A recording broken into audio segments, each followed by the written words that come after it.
Boris Kukulev and his wife, Kaleria, are artists from the village of Palekh in Russia. Before the revolution, Palekh was known for icon painting. During Soviet times, the painters turned to fairy tale characters. And on April 12, 1961, one fairy tale miraculously came true.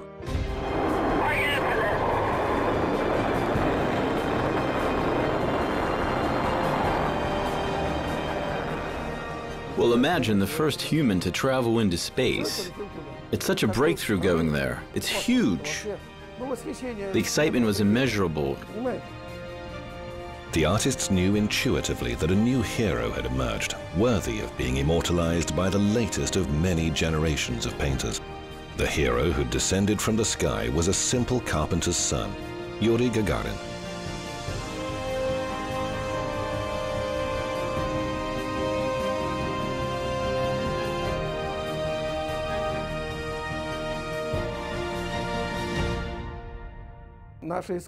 Icon painting paved the way for the future development of the art in Palekh, and so we couldn't break with the convention and creative characteristics of our art.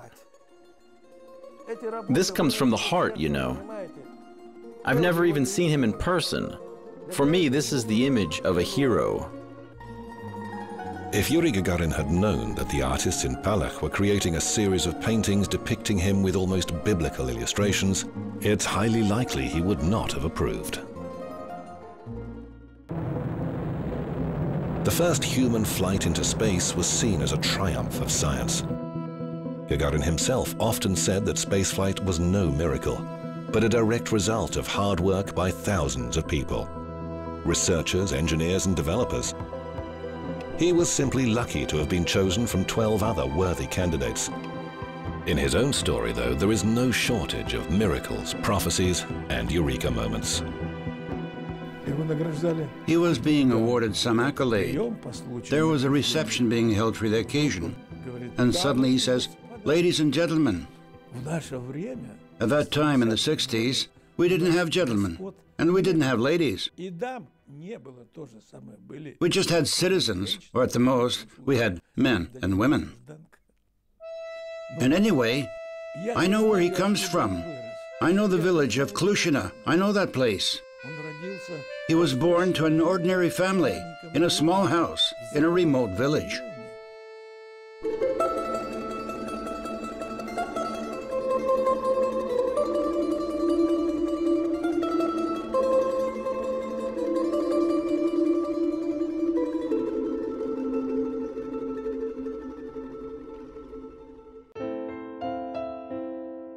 Yuri Gagarin was born in 1934, and in 1935, Konstantin Tsiolkovsky, an early pioneer of spaceflight theory, wrote, "I can easily imagine who will be the first human to overcome gravity."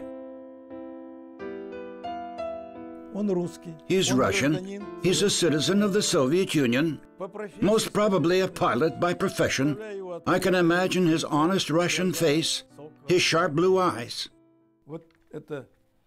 That's what Tsiolkovsky published in 1935. Interestingly, he published it when Yuri Gagarin was just 1 year old. And when Yuri was just 7 years old, war broke out. The Soviet army was retreating and the Nazis entered the village of Klushina without striking a blow. Civilians were forced out of their homes. The Gagarin family had to live in a field dugout for 2 years. The Germans' field kitchen was close to them in the courtyard. When the Germans had finished serving the soldiers and everything was quiet, we used to go to the dump where they threw away their waste. We'd look through their rubbish to find a slice of sausage or a chunk of bread that they'd thrown away.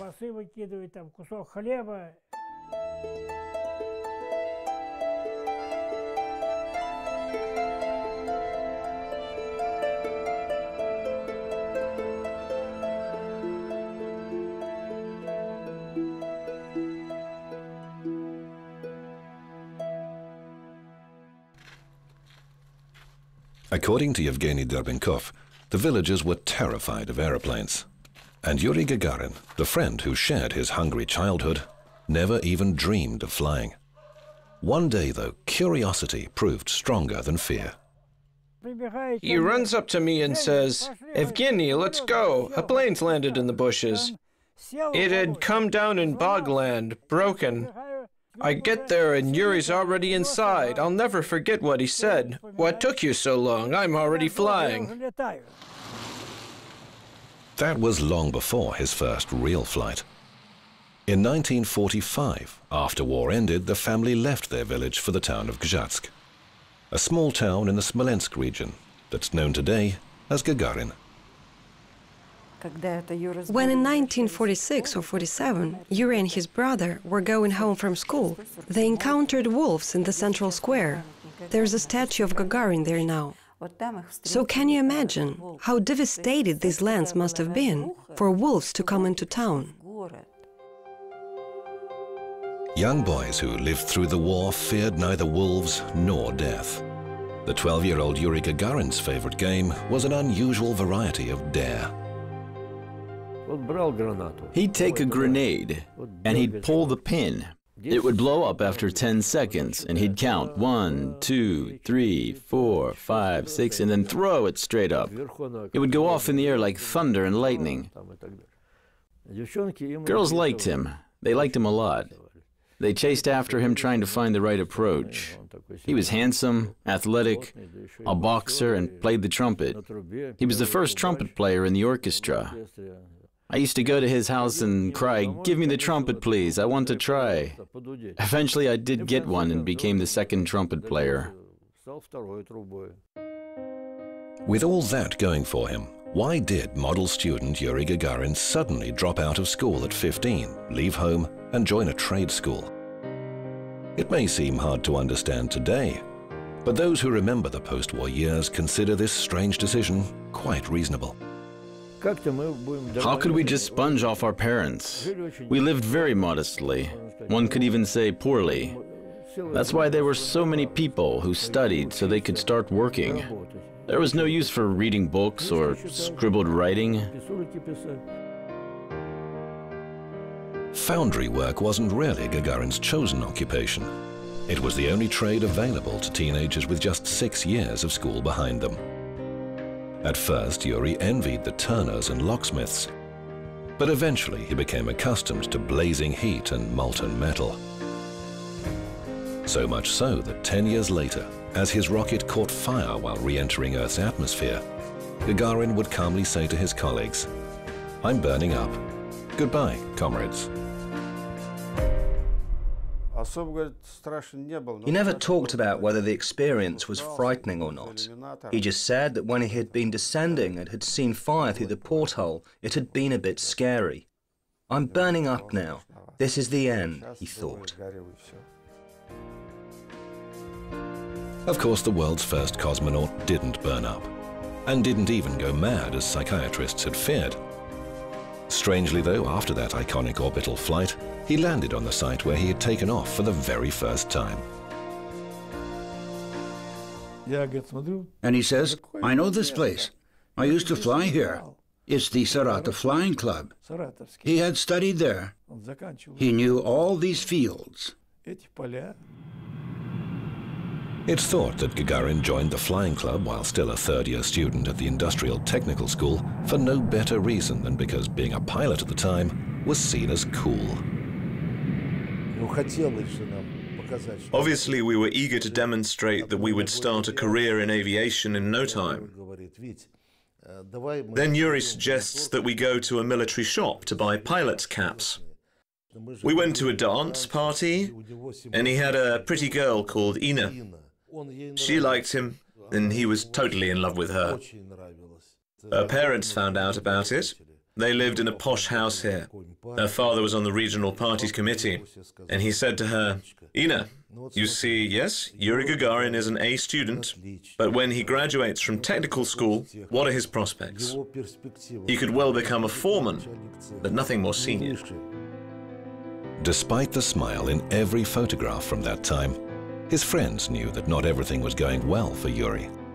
The girl he loved split up with him, and his aviation career wasn't taking off. They were actually going to kick him out because he was bad at it. He constantly failed to land properly. He couldn't see the ground and didn't know how to land a plane gently without plopping down and breaking the landing gear. They had to give him a number of additional flights and then qualification flights. According to Gagarin's official biography, after his very first flight, Yuri knew that he would become not just a pilot, but a military pilot. He would dart through the clouds in a jet fighter. The reality, though, is a little different. The future cosmonaut's fate was in fact decided by anonymous officials from the Ministry of Education. Yuri and I were going to enroll at the Moscow Institute of Steel and Alloys after finishing technical school. Back then, there was a system. 5% of graduates with distinction could enter university without exams. Well, we wanted to get into university, but the country needed craftsmen, and there were just 15 people in our group. So we were scattered all over the Soviet Union. Yuri had to go to Tomsk, I had to go to Stalino, and so on. We weren't allowed to be in that 5%. That was a turning point. To work with a hot furnace in a Siberian factory, or join the army and fly aeroplanes through clear blue skies. The choice was obvious. Gagarin graduated from the Saratov Flying Club with distinction and was admitted to the Orenburg Air Force Pilot School without exams. He was made a deputy platoon commander. He liked order very much. He liked everything to be just so. Once in winter, everybody was taken outside for morning exercises. "I'm not going, Yuri. I don't feel like it," I say. He replied toughly, "No, you will go. I can see that you're pretending. If you don't go, you will be washing the floors in the barracks." I mean, he wouldn't accept any favoritism.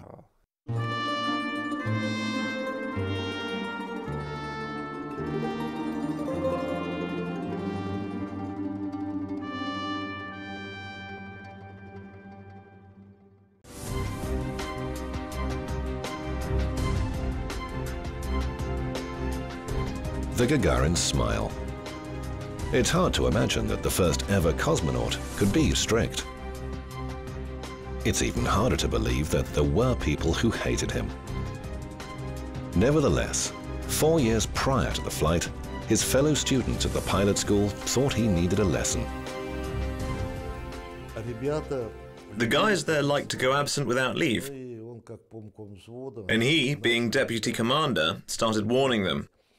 "Guys, if you go AWOL again, I'll inform the administration." They didn't like that, and they gave him a blanket party. They flung a big sack over his head and started throwing punches.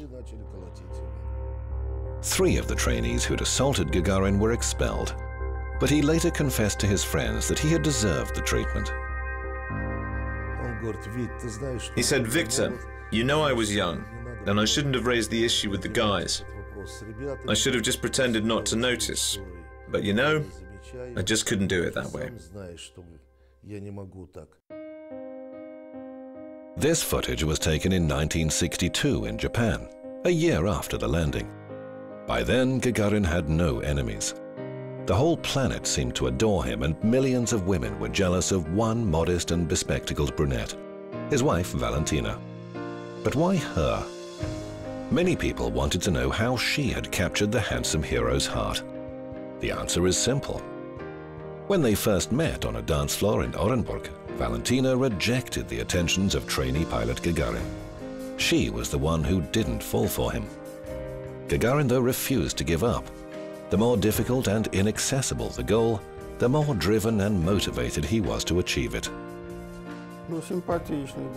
Well, she was a pretty and slim girl. He met her on the same day that I met her. I liked her a lot too, Valentina. I wanted to swipe her away from him, but I failed. He basically met her, got attached to her, and he never let her go after that.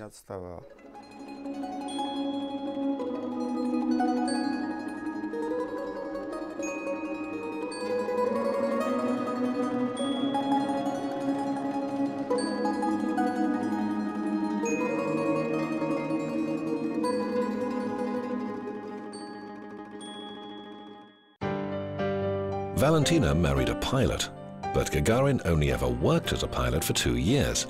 When he was offered the chance of a medical examination which would qualify him to start training for spaceflight, Gagarin didn't hesitate. He was inevitably attracted to the idea. The more inaccessible the goal, the more driven and motivated he became. The most difficult part was the endurance test in a hyperbaric chamber at an altitude of 14,000 meters with just an oxygen mask. On that test, people often suffered nitrogen boiling in their blood.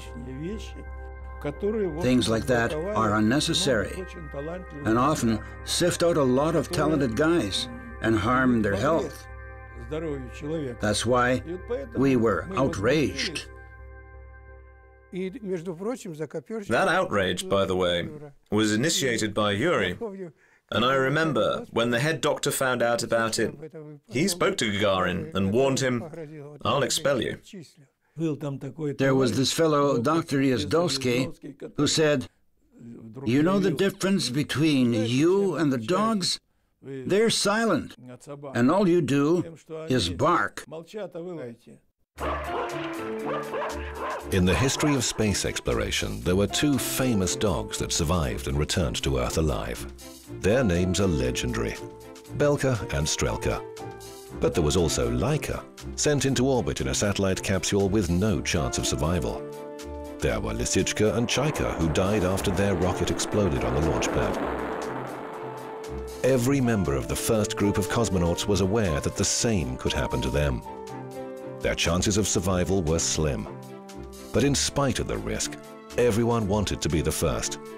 And the final decision rested largely with chief spacecraft designer Sergei Korolyov. It was October 1960 when we first met Mr. Korolyov.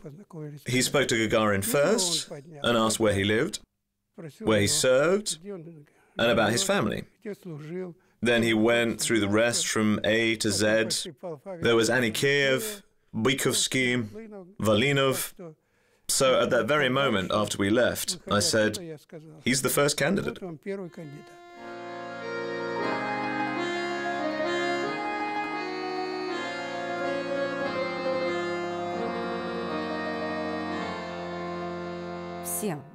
We all thought that he was a test pilot.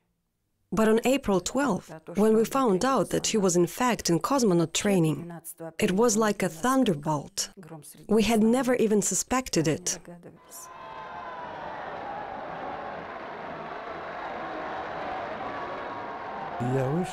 I came out to Revolution Square and barely recognized Moscow.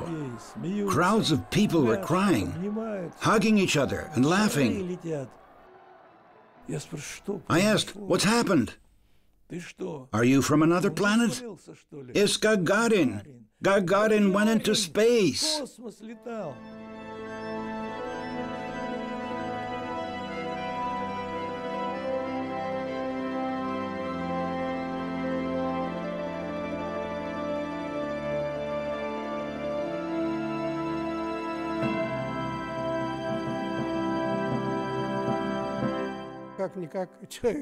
After all, a human had descended from heaven. Not from a height of 22 to 24 kilometers. People had already gone that high. But from there, from the gods. And obviously everyone wondered if he had actually seen God. Gagarin didn't see God, but he was almost treated as a god. He was fascinated by the stars, and he became a superstar that everybody wanted to meet, from the Queen of England to a former roommate. Here and there, people were saying, "He's great, great, really great, mighty. He went where nobody had ever been before." I wanted to ask him a few questions, wanted to have a chat and understand who he was. He might be an alien now. Meanwhile, Gagarin had a message that he wanted to send out to mankind. When he landed, he said that Earth was a wonderful place, and everyone who lives on this planet must unite.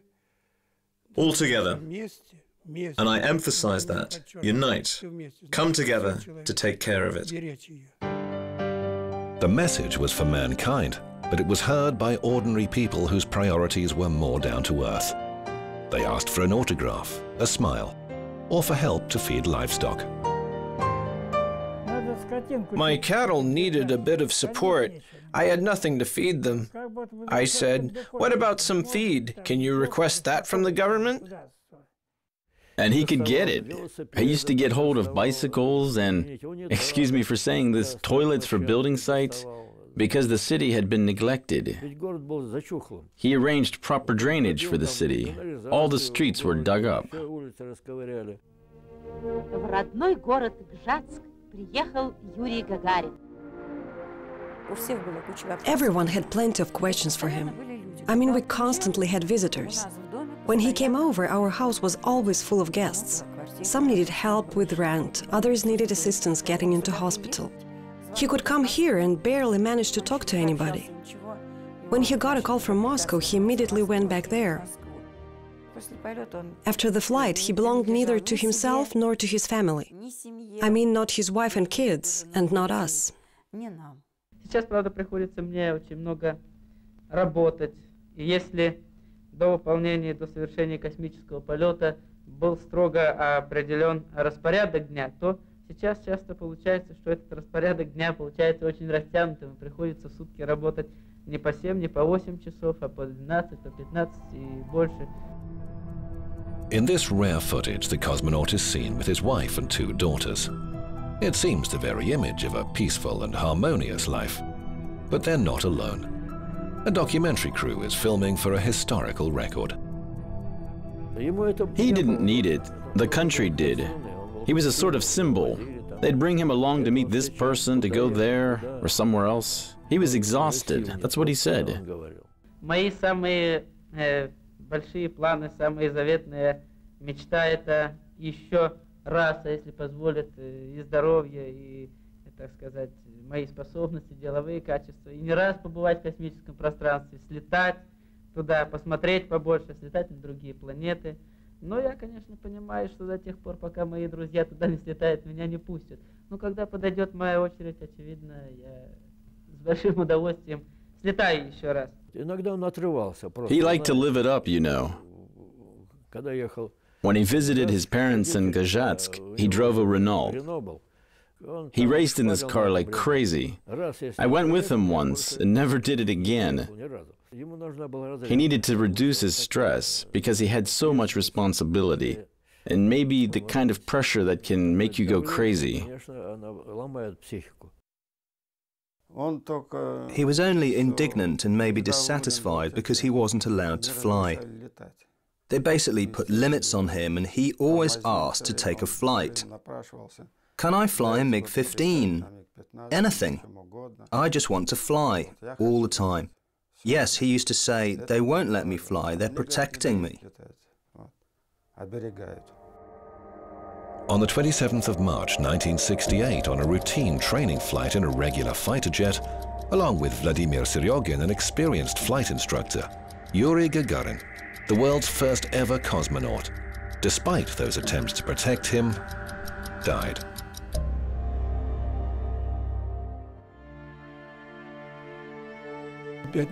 And you start to think, but why Gagarin? What's the reason? Because there were others there.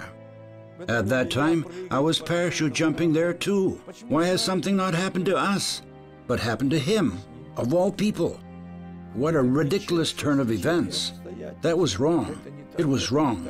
They made a mistake there, particularly against Gagarin.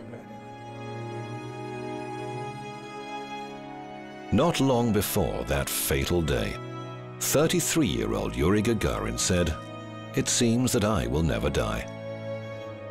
He was signing his gypsum copy of a statue created by sculptor Grigory Postnikov. When at the funeral he says to me, "Lucky Yuri," I say, "What do you mean, Grigory?" He will remain in people's minds like Jesus Christ, who died at the same age. And so he will be forever young. That's what Postnikov said. And I answered, "You know, it would be right if he had lived to the age of Moses. That would be right."